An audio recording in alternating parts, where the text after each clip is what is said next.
You can't handle a real historical combat just because you watched it in a military movie. Hollywood has been giving us heroic melodrama that has nothing to do with real-life fighting methods. If there was real dispute, you would probably go back to your couch instead of saying cut and print. We will talk about the unpleasant truth about war that filmmakers would rather you not know. What you see on TV is very different from what really happened on battlefields throughout history. We'll talk about the astonishing differences in strategy, chaos, and real occurrences. First, let me tell you something that will blow your mind. After seeing this video, you'll see war movies in a whole new way. Those amazing sword fights that you love are not real. The brave run across wide fields of magical beauty, with perfectly planned fighting formations.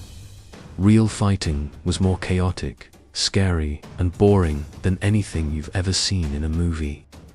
First, I'll explain how soldiers really get ready for battle and why the formations you see in movies don't make sense. Next, we'll look at some old military strategies that would make your favorite action hero pee himself with how scary they are. Finally, we'll talk about the hidden psychological effects of war that studios are worried may hurt their profits. I promise you that this will change how you see every battle scenario, since it gives a full picture of how combat really functioned instead of just comparing it to real life. First, let's talk about the one thing that isn't shown in any military movie: fighting in formation. You know those huge combat scenes where armies clash like two waves crashing into each other. And in the middle of all the chaos, soldiers fight each other in exciting one-on-one battles. The events that really happened did not happen that way. The Greek phalanx system is a great example of how Hollywood gets military strategy all wrong. In the movie, the soldiers surge forward and fight with spears that they twist like batons. Picture this for a moment.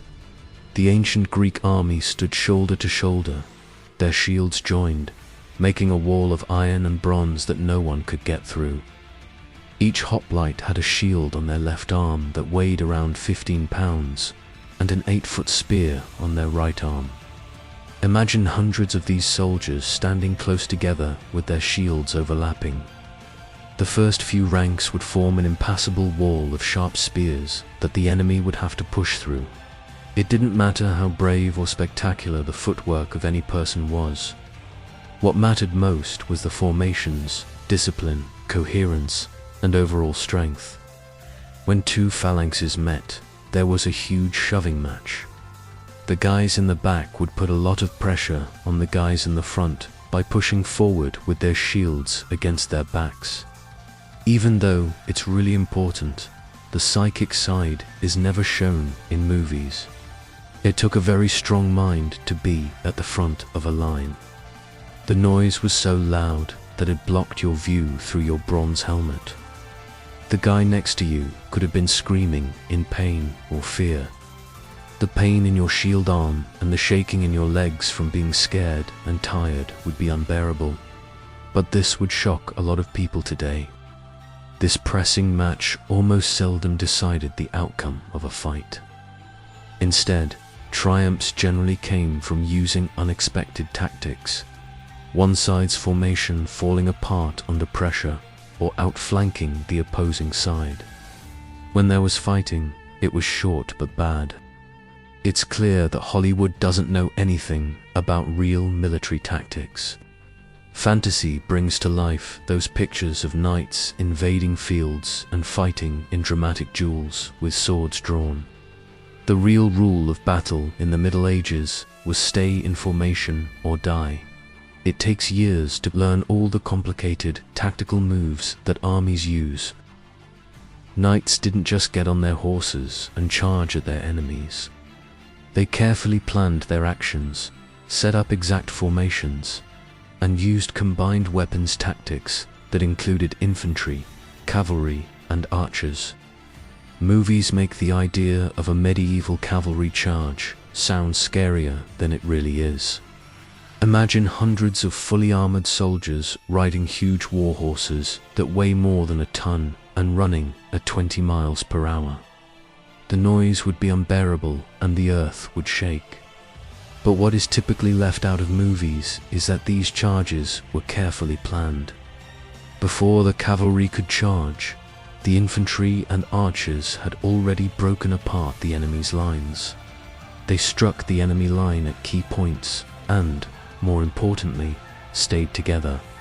Every knight who tried to leave the group died. Foot warriors in the Middle Ages used strategies that were just as complicated. For example, during Agincourt, the English longbowmen didn't just stand in a line and shoot arrows.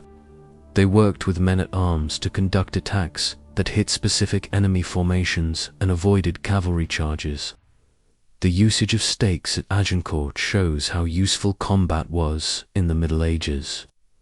To protect themselves from French cavalry, English troops drove sharpened wooden stakes into the ground.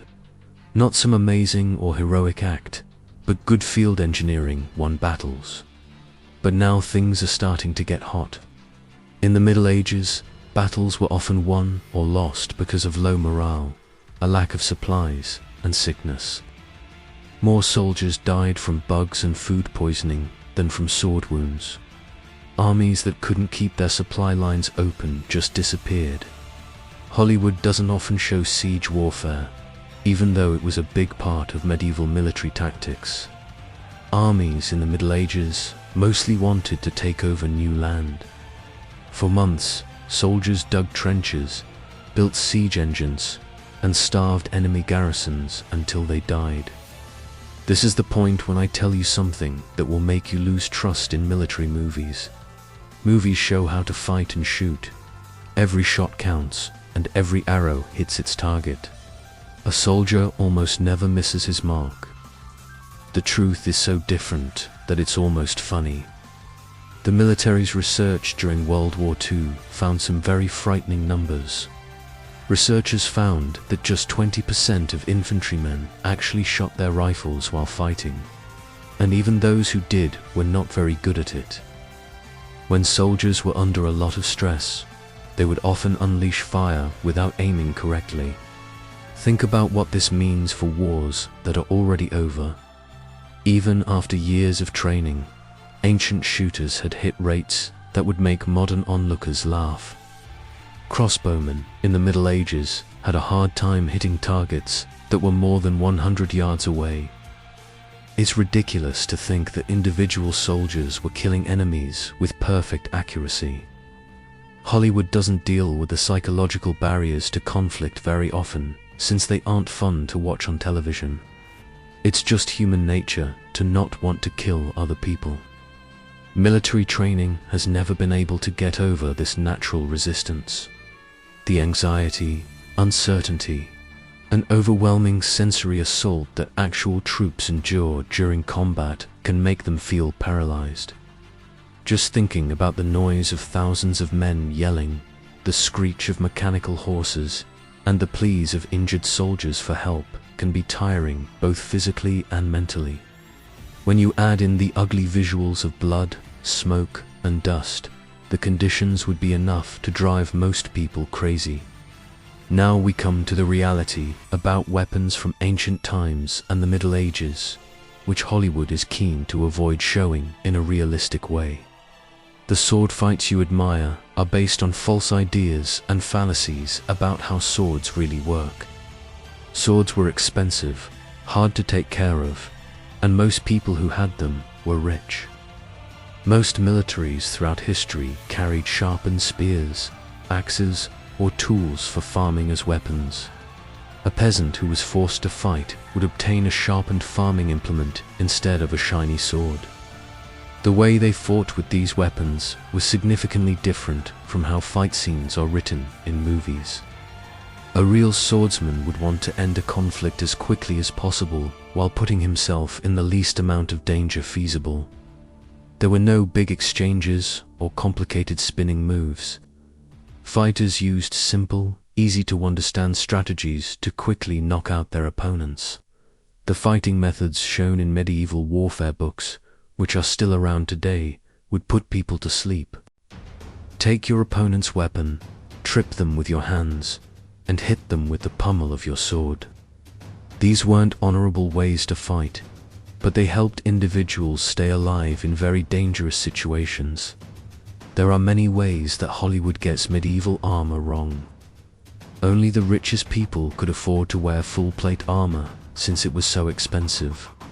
Most of the troops' armor was just plain, padded clothes, with a metal plate sewn on here and there. The armor has some big flaws that aren't seen in the movies, but it was made for a certain type of warfare. Plate armor was almost impossible to cut through, yet it could still be damaged by blows and piercings. The conflict itself was terrifyingly chaotic and unpredictable. The event was dominated by the breakdown of the human mind under extreme stress and logistical maladies. The soldiers who lived weren't heroes, they were just lucky. Throughout history, war has been, and still is, one of the worst things that has ever happened to people. Knowing this doesn't lessen the sacrifices made by the military. Instead, it makes us more aware of the true cost of war, and may even make us less likely to glorify violence in the media. Thank you for taking the time to see this scary glimpse at the brutal realities of battle in the past. If this video helps you understand how the real fight was different from the Hollywood version, subscribe for more videos that show the terrible truth behind the most common myths in history. If you ever wanted to know that the Middle Ages were nothing like the movies made them out to be, here's a movie that tells you how terrible it was to live during that time.